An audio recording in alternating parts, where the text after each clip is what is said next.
Olá, como está?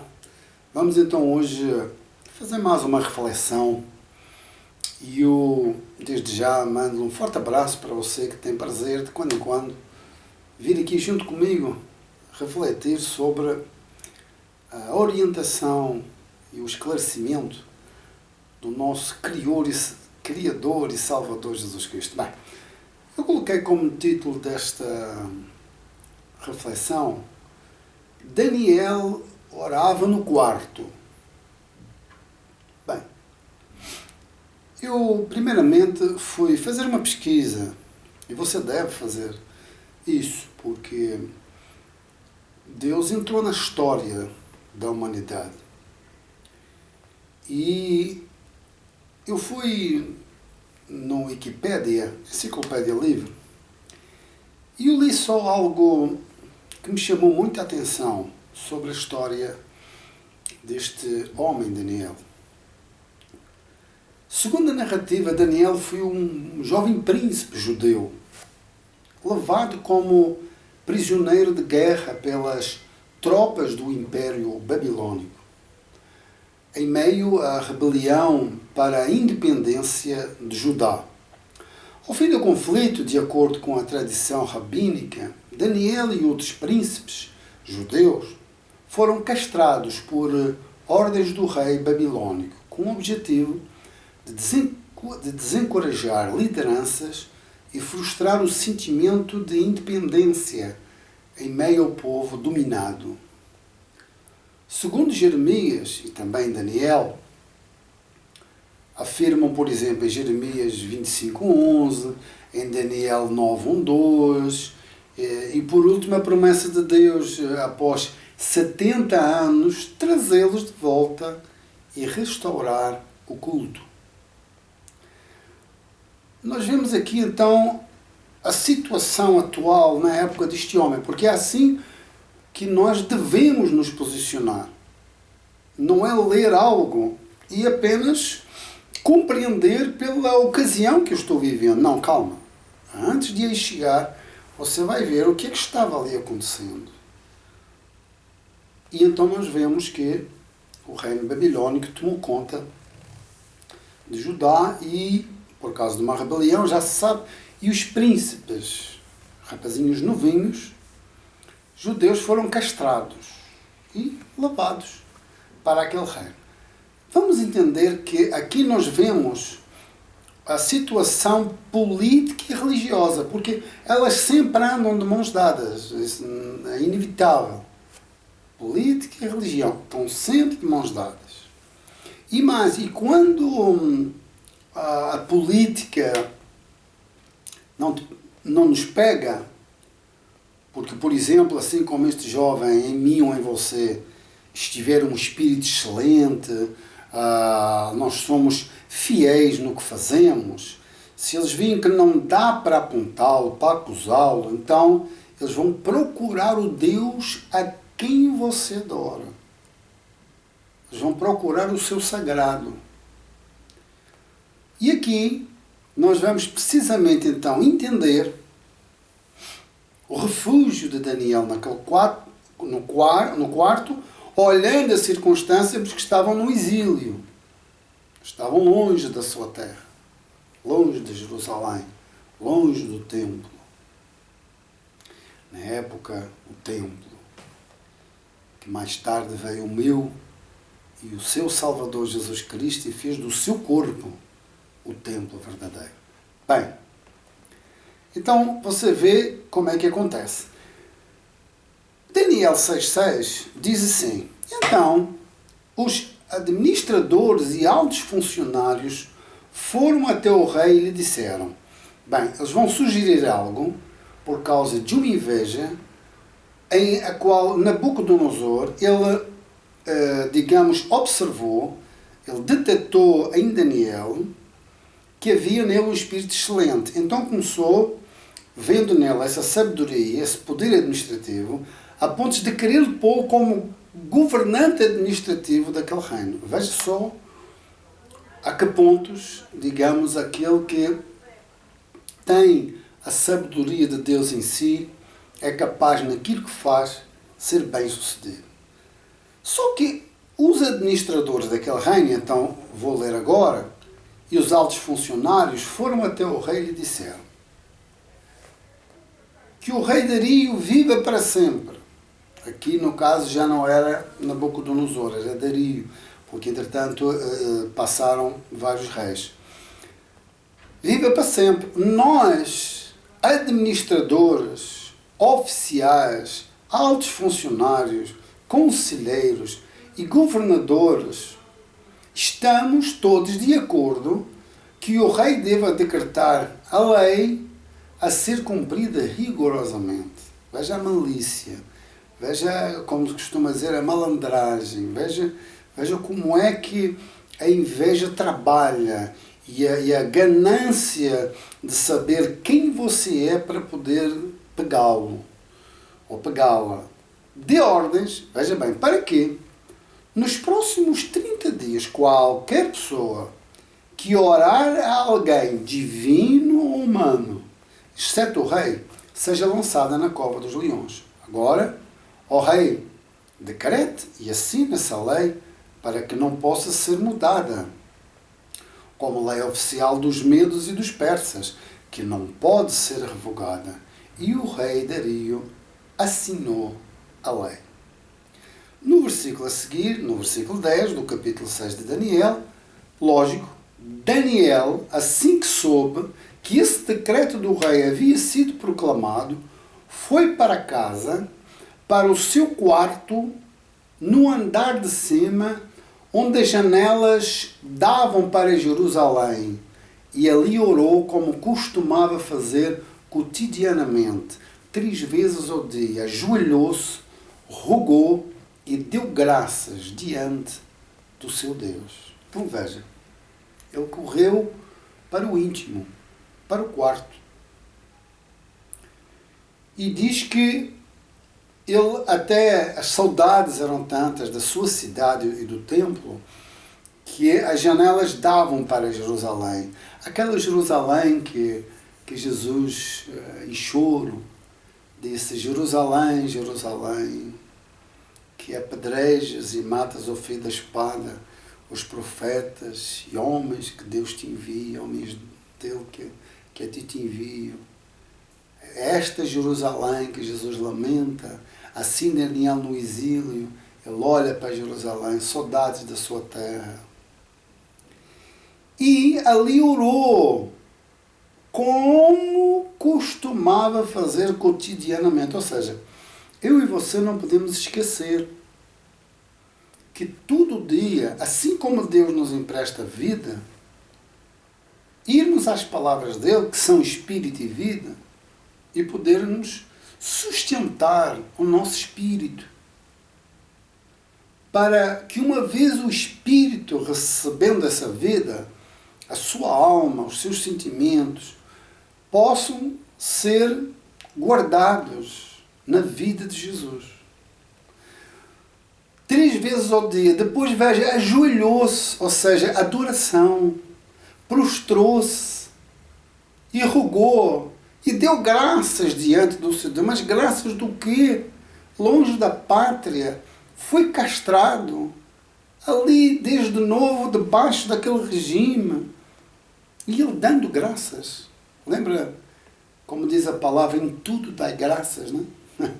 O apóstolo Paulo parece-me que falou: em tudo dai graças. Por outro lado, aqui faz lembrar quem? Mateus 6,6. E veja lá, quem poderia ser? Mas tu, quando orares, dizia o Senhor Jesus, entra no teu quarto e fecha a porta. Ora a teu Pai que está em secreto, e teu Pai que vem em secreto te recompensará. Ah, mas eu quero ir no templo. Mas até aquele que possa viver no templo, ele vai ir ao seu quarto, à sua intimidade. Seja o quarto do templo, seja o quarto do palácio, seja o quarto do abrigo, seja o quarto da tenda, seja aonde for, vá no seu íntimo e fale com o seu Deus, no secreto. Jesus diz que o Pai, Ele sabe, Ele procura aqueles que o adoram. Se Ele procura, e eu e você estamos sentindo este prazer debaixo desta necessidade graciosa, então Ele está nos achando para nos tornar a mim e a si seus adoradores. Continuando, o sistema político religioso, ele denuncia Daniel. Porque após isto, e após a sugestão daqueles oficiais administrativos, então, em Daniel 6,13, eles vêm e dizem assim, então, eles aproveitaram para fazer a seguinte comunicação ao rei. Aí tinham pego Daniel. E diz assim, quer dizer, não pegaram no seu serviço, na sua administração, na sua sabedoria, no seu sistema político, mas vamos te caçar de alguma maneira. Aí diz, ora, disseram eles ao rei, pois Daniel, um daqueles exilados de Judá, não tem feito caso de ti, nem das tuas ordens e do decreto que assinaste. Muito ao contrário, faz as suas orações todos os dias e 3 vezes ao dia. Este é o espírito religioso e político a trabalhar para poder caçar vidas, para poder ter o controlo. A religião, no seu auge, ela gera a obrigação, o medo, a culpa, o dever de adorar aquele rei, aquele grande homem de Deus, ou aquele grande administrador que é ungido por Deus, fazer aquela adoração, prestar aquele culto, naquele respectivo altar. É isso que o sistema religioso, no seu auge, unido à política, fazem com as pessoas. Se eu não te pego no teu voto, se eu não consigo te dominar no teu voto, eu vou te dominar na tua adoração com Deus. É assim que funciona. E isso vem de século em século. Tem sempre essa raça existindo. Não podemos esquecer o Senhor Jesus, precisamente a luta dele era essa. Era contra os religiosos, misturados com aquele sistema corrupto político. Bem, agora vendo o trabalhar da graça e o verdadeiro culto, nós vemos que começa como Daniel, a sós com Deus no nosso quarto. Veja bem, Daniel, ele sabia para quem estava a prestar culto e com quem falava. Por isso não adianta, às vezes eu passei em várias instituições e era dito tipo assim, vamos orar. Não, não é vamos orar. Isso, vamos orar, mas vai falar com quem? Às vezes a pessoa nem sabe com quem vai falar, em quem está a prestar culto. Vamos orar não fora de magia, de dever, de obrigação. Não é isso. Tem que haver prazer, tem que haver uma vontade cheia de prazer, de gozo, de paz, de alegria, de vida. É essa a oração que o Pai procura para encontrar os seus adoradores. É esse espírito.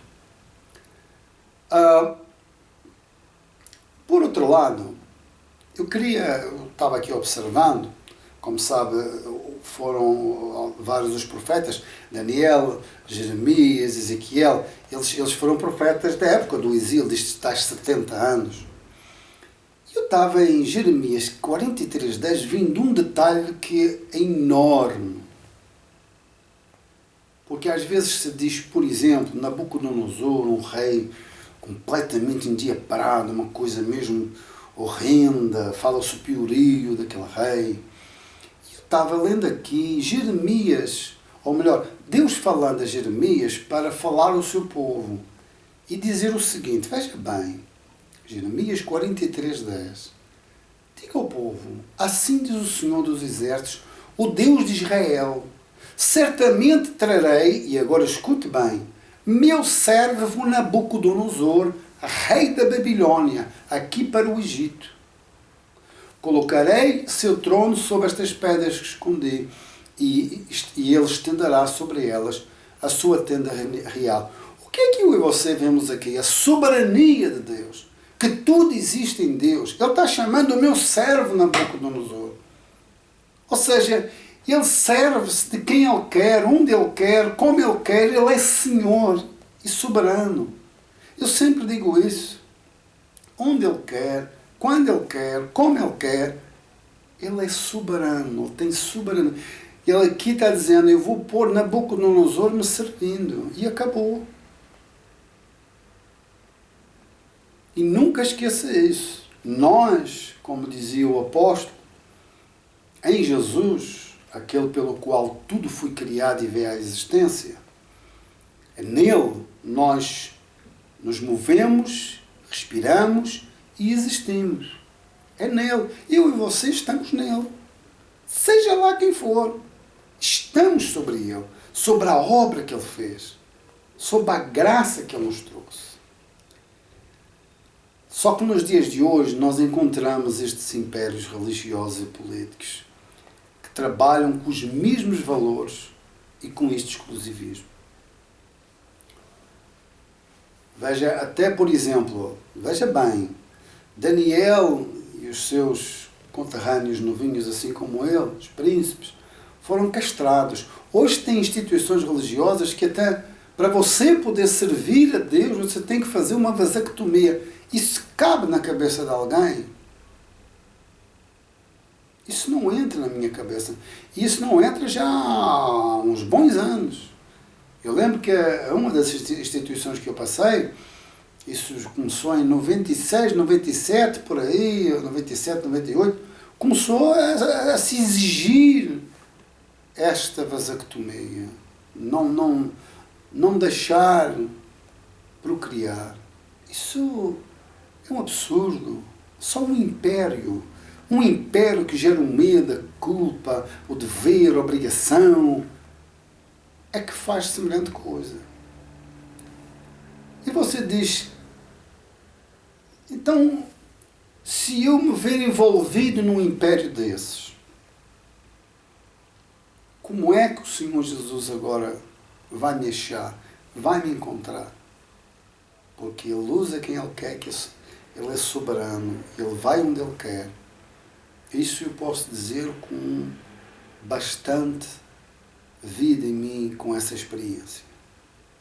Ele vai onde Ele quer, e Ele toca em quem Ele quer, Ele põe-nos a prestar serviço, e diz assim, em Apocalipse, para este tipo de gente, para este tipo de impérios.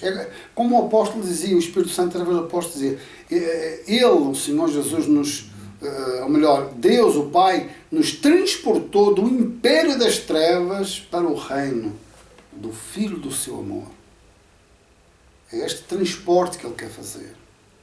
E você diz, o que é que Jesus tem a dizer para esses impérios, para essa gente, para essas tiranias, para essas ditaduras? Apocalipse 3,17, ele diz a uma igreja de Laodiceia que trabalhava com estes valores, dizendo assim, você diz sou rico e próspero, não preciso de coisa alguma, e não percebe que é uma mão cheia de coisas, veja, não percebe que é, veja, infeliz, miserável, pobre, cego e está nu. Só um ser desses está despido espiritualmente, está nu, está cego. A pessoa é uma pessoa que está nua e cega, miserável, infeliz, pobre. É assim que Deus vê este tipo de situações. Deus olha e vê isto. E as pessoas, elas são tão bloqueadas e envolvidas neste regime que elas ficam assim como os chefes da tirania. Cego, a pessoa fica cega. Por isso é que eu digo, esse tipo de gente, só Deus mesmo, tem que entregar nas mãos de Deus e pedir, Senhor, trata. E aí trata, e como é que Jesus chega perto de mim? Como é que Ele vai começar a me tratar? Sabe, como é que o Senhor Jesus começa a tratar de pessoas que depois se veem envolvidas, como Daniel se via envolvido, preso, castrado, exilado? Mas ele sempre orava, ele buscava porções das Escrituras para analisar. a estudar a palavra, a verdade, ir ao encontro, que Deus falasse com ele e o tratasse. E no versículo 20 deste mesmo capítulo 3 de Apocalipse diz assim: porque é aqui que Jesus faz o real convite para este tipo de gente, dizendo assim: presta atenção, estou à porta e bato. Se você ouvir a minha voz e abrir a porta, entrarei e, juntos, faremos uma refeição como amigos. Uma refeição como amigos. Se eu e você, ao irmos analisar as Escrituras, falando com Ele diariamente, o deixar ser servido da nossa vida, mesmo pobre, nu, cega, infeliz, miserável, mesmo assim, Ele consegue se assentar na nossa vida e comigo e consigo, como amigos íntimos, como irmãos do próprio sangue, que você olha e diz: o meu corpo, minha carne, os meus ossos, o meu sangue, o meu espírito, a minha alma, ele é espelho daquele que me criou.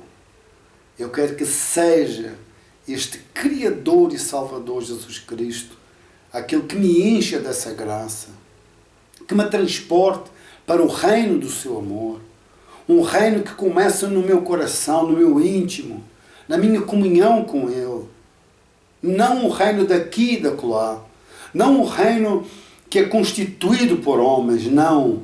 É o homem Jesus que é o próprio Deus, que é aquele que ministra no sagrado do altar da eternidade, o culto, para que eu e você, com a própria vida, nós possamos ter não somente o Espírito excelente que estava em Daniel, mas o Espírito Santo que nos garante a partir deste momento a própria eternidade.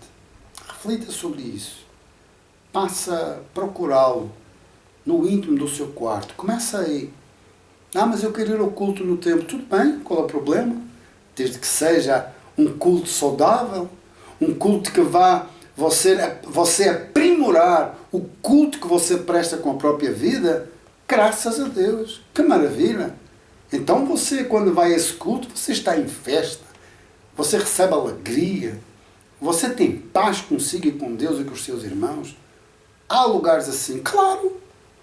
Agora é um achado. O Pai procura aqueles que o adoram assim, em espírito e em verdade. São esses que o Pai quer fazer seus verdadeiros adoradores. Hoje fico por aqui. Um grande e forte abraço. E que o Senhor Jesus possa nos tratar desta forma tão graciosa. Até a próxima.